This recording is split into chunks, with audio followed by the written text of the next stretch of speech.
Guys, let's talk about effortless success or effortless work. You've probably heard of this word, the flow state or the zone. Have you watched the movie Limitless? How that guy takes the pill and he completely dominates himself in certain tasks. That is what we're going to talk about here today. And it's easy to get into flow, but if you keep consuming excess content on this topic, you will get lost. Because most of these guys who talk about this topic don't even get to enter flow state. So what's the flow state? It's just like I said, effortless effort, effortless work. If you've ever been involved in any task and you don't actually remember what time feels like, you don't know what's happening outside of you because you are so immersed in that task you are doing. Programming, you mostly do it to tasks that you enjoy the most. Maybe video games, talking to very attractive women. You are just in that zone, being on that vibe. Sometimes it just feels like somebody else has taken the wheel. It happens to me when I'm talking to women. I don't know what to say, but it comes out and the delivery is smooth. That's flow. So in today's video, let's talk about how to actually get into flow easily. Now, I am not going to sell you any magic pill. But if you follow my tips, if you obey them and listen to them, you'll find it easier to get into flow at will when you want to get into flow. See, when people talk about this topic of getting into flow, they're mostly referring to the work you're doing. That is, if you're a writer, when you're writing, if you're a developer, when you're coding. But no, when you understand the science behind flow, you would want to enter flow in any single task you're doing. Like I said, flow is that state of immense focus on the task at hand. And that is where most of the human results really come from. The best inventions, the world-breaking athletes, the best scientists, the best rappers. Heck, people even use drugs to want to get to this flow state. That is where I think that's where some people miss the line. And shout out to my best artist. I don't know about you, Juice WRLD. Juice WRLD was a complete beast when it came to his production. However, the drugs were too much for him, so let's get right into it. So, a couple of notes here. So, why don't people get into flow? It's because of what is happening in the mind. Remember when I said the flow, the zone state is the state where you and the tasks are one. But what happens is, the mind basically is used to racing. It's used to racing thoughts. It's used to always taking your attention. The mind is either placing itself in the past, in the future, or just thinking about you itself generally. Just looking for random ideas to just keep popping, keep flashing in your head. And those things distract you from becoming one with the task. But there's a science to it. So let's see. To cut the long story short, if you want to click off this video, just at least watch this.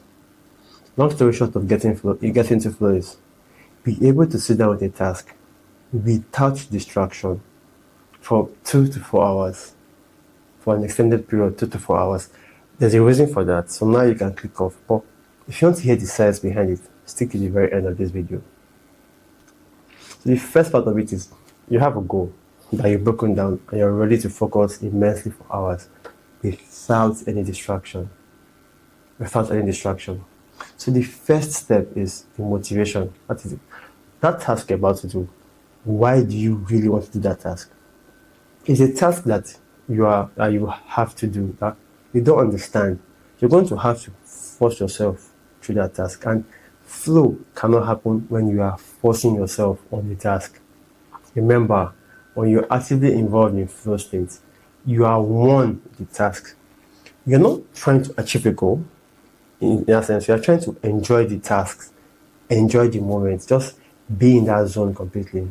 And this is where a lot of people miss it, because if that task is not motivating, apparently it will be very difficult, if not impractical, to actually get into the flow state.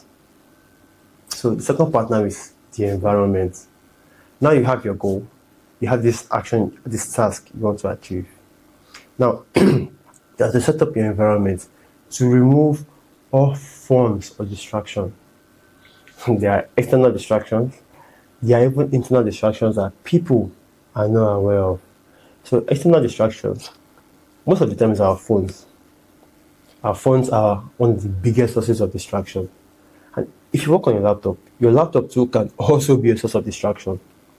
That's why I recommend having two systems, one for entertainment and one strictly for work. That work system has only work things and very, very minimal distractions. Then for the internal environment, it's like it's like having unfinished jobs, thought processes, conversations you're having with other people in your head, these little distractions are what you need to clear up. And I have a tip on that towards the end also. You discover how you can handle that internal environment to handle the distraction. Now you have set up your environment. However, there is a shortcut I'll give to you at the very end also. Now you've set up your environment. The next part I'm referring to are the things, I call them triggers, that will help you get into this flow. So, just a very few things. One, you need a goal, a very, very clear goal. And when I say goal, it's mostly like, what are you trying to achieve with this task? For example, I have a task to clean up my room. I have a task to do some client's job. Now, be clear on that task. One, two is, you need a task that you can see progress with. You can see progress with that task. And I think it's called feedback, basically, because any task you're doing that doesn't have feedback will become draining. So, for example, on this video I'm recording, I'm getting feedback. As a progress I'm getting, basically. It's an internal feedback. It's the ideas in my head. So you need to go, you need feedback. Now, the most critical point is the task you're trying to achieve and your ability to solve that task. Generally, if you have a task that is too easy to fulfill, you basically won't focus on it. You most likely would think you can multitask with it. That is the whole point of multitasking. I'm so good with this task, I just think I can add something else to just give me some extra fun. That is the genesis of multitasking. But if you get the gist, if you truly understand the gist, then you will know that you need a task that is not too easy, at the same time not too difficult. Because if it's difficult, you would give up, you will be overwhelmed. So look for a task that will cause some form of stress, and that stress is to help you stretch, not to snap. So find that balance between the task you're trying to achieve and your current ability to achieve that task. Then from that, you lastly have the sweet part, which is the flow cycle. If you have cleared your environment, you know why and you understand why you're about to do a particular task in the right environment, and you have the right triggers in place. You need to get this concept because this is the real science behind flow. Whenever you sit down to do a task, your mind begins to race everywhere. Your mind is thinking of the conversation you had with your partner the other day. Your mind is going to what you're going to eat in the afternoon. Your mind is going to different aspects completely. That's when you sit down to do a task. Sometimes it is when you're about to do a task, you begin to remember important things that also need your attention. That's why I recommend the moment you are about to start a task and those distractions are coming up, what I would advise you to do is pick up your book, your journal, and write that important task. Just write it out. Except if it's urgent and important, but in most cases, it is not urgent. It's just your mind trying to avoid doing the task because it sees it as a threat to the ego itself. The mind just keeps racing. So write the task, put it down. So when you write the task and put it down, and you're still on that task, you're trying to get the flow on, you're trying to become one with. Over time, that is when the magic begins to happen. When the mind sees that it can no longer distract you, then it will dissolve. All of the distractions magically will dissolve. So first of all, you have like the discomfort phase where most people give up, where most people just feel like, oh, this task is important, let me go and do it. When you can scale that part, this part takes roughly around, say, 10 to 20 minutes. Maybe if you're writing, as you're writing, you're having some ideas capturing your head, but within 15 to 20 minutes, you're already feeling some release. Basically, this is where your brain begins to like feel relaxed, feel calm as you're doing your work, as you're writing. You're beginning to find some funny rhythms.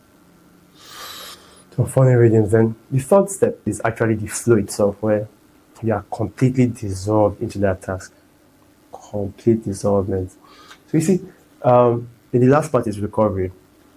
So now, if for somebody who gets into flow regularly, I must say that yes, you lose track of time, but it's not something you would want to do almost every day. So you can do it every day. Sorry, you don't want to do all of the time for 12 hours a day. You wouldn't enjoy it anymore. At some point, it will begin to look like a chore to you. So what I say is, have that recovery phase, maybe 30 minutes. 30 minutes. And mind you, what you do in this 30 minutes could actually determine a lot. So what I do is, I work for about 4 hours. I take a break. Now, before I get back to my tasks, I leave my phone in the house and I go for a walk without any audio device. Because the moment you have those distractions in your head, like if you scrolled through social media and you saw posts that were engaging, there's a high chance you're going to bring that internal distraction into the work experience. But when you take a walk, like I said, when those distractions are popping up, it takes some time for it to dissolve before your brain releases dopamine, and then you can enter the flow state. Now, there's one habit that would get you to the flow state as quick as possible, but you will not get there in a week. You will not get there in 2 weeks. It's simply meditation. When you practice meditation and mindfulness, over time, it becomes faster to trigger the flow state. If it's taking 20 to 30 minutes to calm all those thoughts down, the thoughts that distract you, that cause discomfort at the beginning of the task, over time, over a few months, it will reduce to 10 minutes, 5 minutes. Now to work. I've cleared my distractions. Some days I work with a face cap and sometimes a bandana to close the sides, but that's just to remove side distractions, literally side distractions. So when you put this focus for a period of time, that's when it kicks in. So meditation is super important in this part. And a couple of cautions is, flow is not what you force yourself into, because if you force yourself into flow, that is where you miss the point. Yeah, people take substances to want to get to this state, but like I said, with meditation, over time, it becomes easy to command flow. When you don't have to do anything, when you're enjoying that task, it's like, God damn it, I think I'm in flow already. This is what happens when you do something that you really enjoy. You don't see the need to want to do it and end it. No, you see a need to just be in that moment, be one that moment. Yeah, that's why I'm sitting to the camera right now. That's why sometimes I have to force myself to end the video. You know, I could talk for 20 minutes. I could talk for 30 minutes. So that's it. That is the summary of flow. Have a task. So have a goal you're trying to achieve, a broad goal. I don't mean 5 years goal, 6 years goal. Just have a goal. Maybe I want to clean up this room. Break down the task. The goal is a goal. You already know the goal already. You break it down to something you believe that you know that you are capable of achieving. Now, start. When the distractions come, don't engage them. When your mind tells you about the options you have to eat tomorrow, ignore it. When your mind is racing, ignore it. Stay on that task. Your mind will give you something important. Stay on that task. Stay on that task for 20 to 30 minutes. At some point, you'll begin to feel a release. At some point, you'll be in that flow where you cannot remember what time feels like. Everything is just away. So that's it, guys. Thank you very much. Kindly share my video with somebody who you think find it very, very valuable. It's the action of sharing that actually helps the channel to grow and get more people to actually achieve these flow states. Thank you very much for sharing up. Talk to you soon, and bye for now.